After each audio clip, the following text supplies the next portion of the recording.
Ang Mars, na tinatawag ding Red Planet, ay nananatiling isa sa mga pinakamisteryosong planeta sa ating solar system. Sa kabila ng malamig at mapulang itsura nito, patuloy ang mga siyentipiko sa pagtuklas ng mga lihim na nakatago sa ibabaw at ilalim ng planeta. Maraming misyon mula sa iba't ibang bansa ang isinagawa upang pag-aralan ang kasaysayan, klima, at posibilidad ng buhay sa Mars.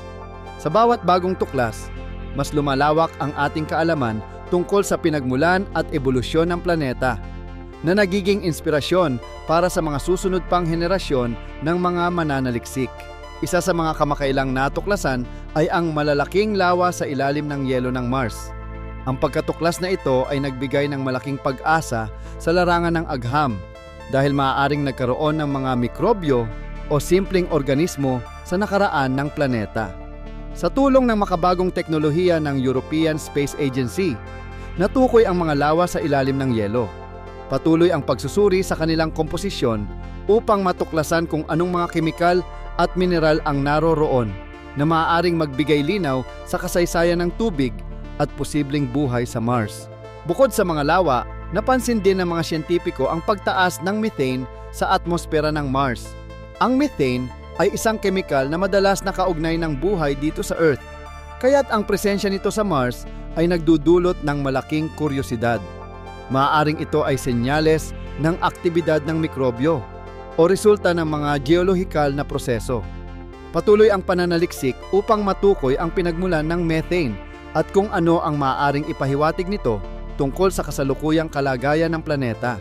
Samantala, ang Valles Marineris, isang napakalaking canyon system sa Mars, ay nagpapakita ng mga palatandaan ng matinding pagguho na posibleng dulot ng dating pagdaloy ng tubig. Ang lawak at lalim nito ay higit pa sa Grand Canyon ng Earth. Ang mga bakas ng tubig sa lugar na ito ay nagbibigay ng mahalagang impormasyon tungkol sa nakaraan ng planeta, partikular sa posibilidad na nagkaroon ito ng mas basang kapaligiran. Sa Tharsis region naman, natuklasan ang mga dambuhalang bulkan tulad ng Olympus Mons, na siyang pinakamalaki sa solar system. Ipinapakita ng mga pag-aaral na nagkaroon ng matinding aktibidad ng bulkan sa nakaraan na nakaapekto sa klima at topografiya ng Mars. Ang mga natuklasang ito ay mahalaga sa pag-unawa kung paano nabuo at nagbago ang planeta sa paglipas ng panahon. Ang Gall Crater ay naging sentro ng pansin dahil sa mga crater na nagpapakita ng matinding pagguho at ebidensya ng pagdaloy ng tubig sa nakaraan. Ang mga sediment at bakas ng tubig sa paligid ng Gale Crater ay nagpapahiwatig na maaaring nagkaroon ng mga lawa o ilog dito noon, na nagbibigay daan sa mas malalim na pag-unawa sa kasaysayan ng Mars. Sa Meridiani Planum naman, natagpuan ang malalaking riverbeds na nagpapakita na minsang dumaloy ang tubig sa ibabaw ng Mars. Ang mga riverbeds na ito ay mahalaga sa pagtukoy ng dating klima at proseso ng planeta at nagbubukas ng posibilidad na nagkaroon ng mga kondisyon para sa buhay sa nakaraan. Hindi rin matatawaran ang kahalagahan ng malalaking ice deposits na natagpuan sa mga polar region ng Mars. Ang mga yelong ito ay nagpapahiwatig na nagkaroon ng mga panahon kung kailan mas mainit ang klima at mas aktibo ang daloy ng tubig. Ang patuloy na pag-aaral sa mga ice deposits ay maaaring magbukas ng panibagong yugto sa eksplorasyon ng planeta, lalo na sa pag-unawa sa kasaysayan ng tubig at posibilidad ng buhay. Bukod sa mga anyong lupa at yelo, kilala rin ang Mars sa mga malalaking dust storms na bumabalot sa buong planeta. Ang mga bagyong ito ay nagdudulot ng matinding pagbabago sa kapaligiran at nagpapakita ng aktibong proseso sa ibabaw ng Mars. Ang pag-aaral sa mga dust storm ay mahalaga upang maintindihan ang kasaysayan ng klima at mga hamon sa hinaharap na misyon. Isa pang mahalagang tuklas ay ang mga magnetic anomalies sa ilang bahagi ng Mars. Ipinapahiwatig ng mga anomalya na ito na may mga bahagi ng planeta na may naiibang komposisyon at kasaysayan ng pagbuo.